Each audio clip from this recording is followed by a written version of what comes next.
Content Studio finally brings the social inbox to your Android mobile. Manage Facebook, Instagram, and Twitter conversations and comments even on the go. After logging into your account, from the top left, go to Inbox. Here, you can select between all the tabs: unassigned messages, mine are the ones assigned to you, those assigned to anyone, marked as done, archived messages, and all. From the blue panel above, you can refresh the feed. Click the filter icon to choose one or more accounts whose social inbox you want to manage. Click Done. Click the three blue dots in the top right corner of the blue panel to choose between the type of messages you want to see: conversations or post comments.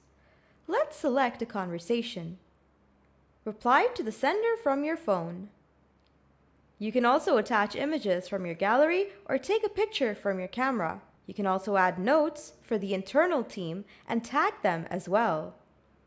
By clicking the name of the sender above, you can edit their details so the next time you need important information, you can check it right away. In the top right corner of the blue panel, click the three dots. When you're done answering messages, you can mark them as done or archive them. You can also view chats directly on Facebook and Twitter. Let's select a post now. You can like comments and reply to them under posts. You can delete messages and also add images from your gallery or take a picture from your camera. From the top right corner, you can mark the posts as done or archive them. You can also view your posts directly on Facebook and Twitter as well. We're bringing saved replies soon too.